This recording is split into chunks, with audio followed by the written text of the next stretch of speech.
Well, this is not for the first time that Tony Ashai and other Kashmiri Muslim separatists have issued threats against me. I have been used to, getting threats from the separatists, the militants, and also some of the fundamentalists based in Kashmir and outside Kashmir, also in the rest of India. But what is intriguing in this particular case is that Tony Ashai, who is a well-known Kashmiri Muslim separatist based out of the US and has business interests in India. Apparently, he has some business connections also in Maharashtra. He has issued a very, very specific threat with respect to Arnab Goswami.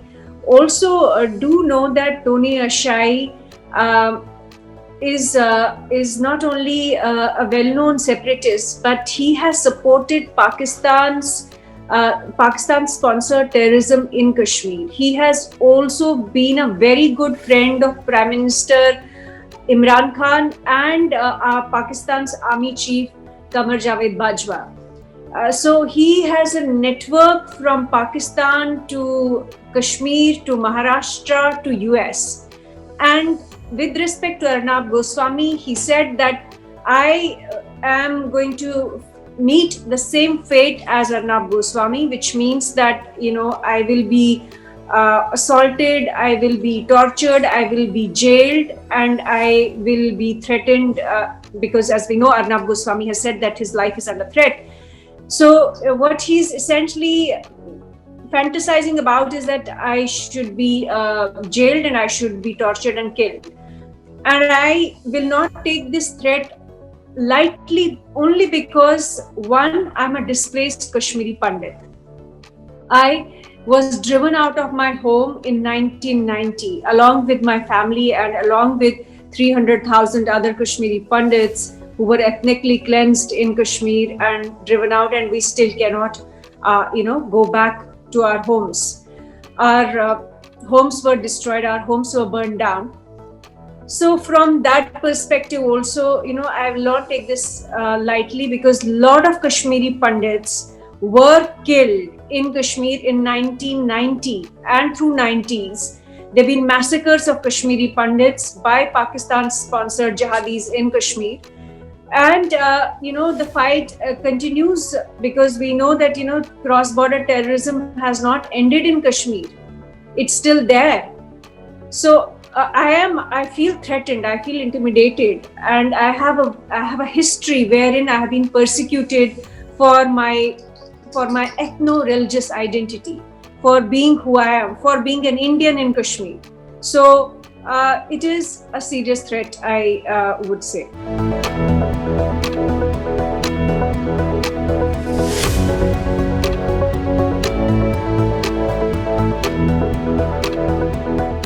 Yes, Delhi police did respond to me on Twitter and asked me to file a complaint with Cyber Crime Cell. I have filed a report with Cybercrime, and my complaint is very specific. Although Tony Ashai is a US citizen, I do know that Tony Ashai has business connections in India.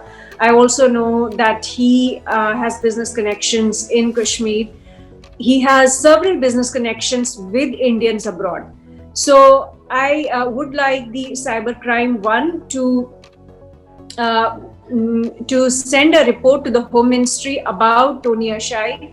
I think he should be blacklisted from visiting India, and I think the National Investigation Agency should also probe into his financial dealings with Indians here and perhaps abroad as well.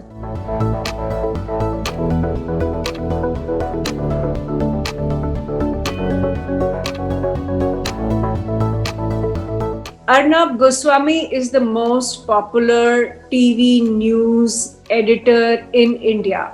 Nobody can deny that.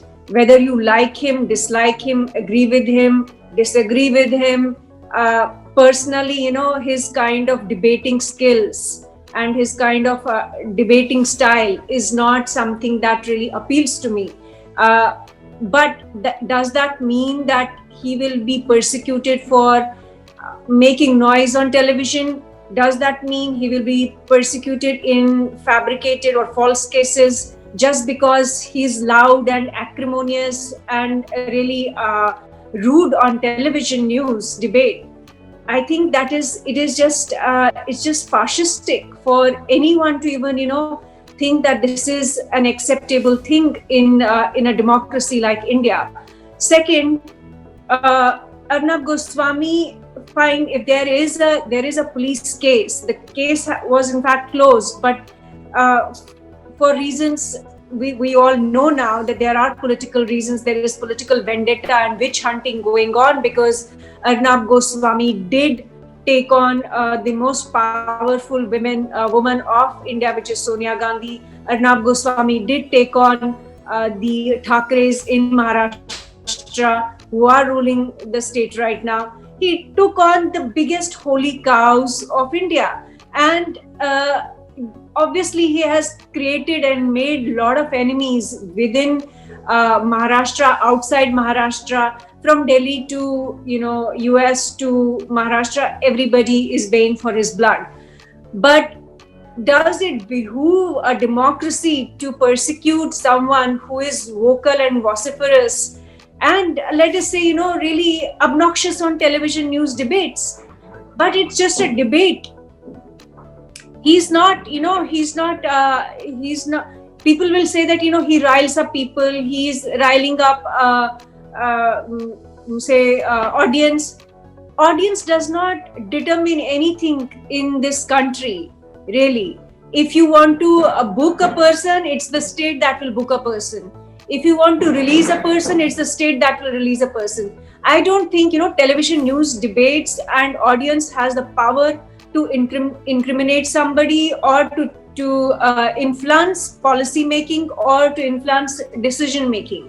I think they have a limited role in shaping, let's say, vote bank, of course, in which way people will vote. Yes, media has an influence over that.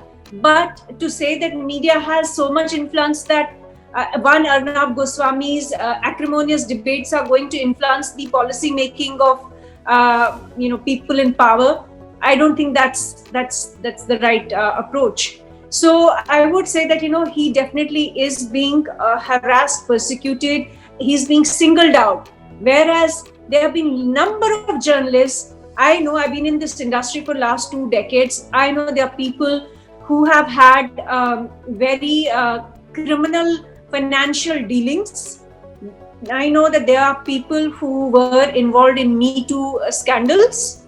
I know that there are people within the media industry who have also been a supporter of terror groups, who have been supportive of separatists, who've been supporter of treason in India. So for anyone to say that only Arnab Goswami has crossed the line, the media, the journalistic ethical line, I would say it's completely nonsensical and baseless, because there are many other journalists, the top celebrity journalists, who have crossed lines almost in every sphere, but nobody in this country really went after them.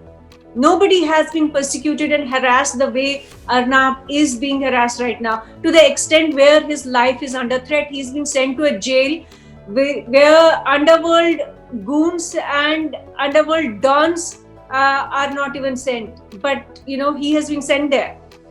So I think with on Arnab, I am totally with him.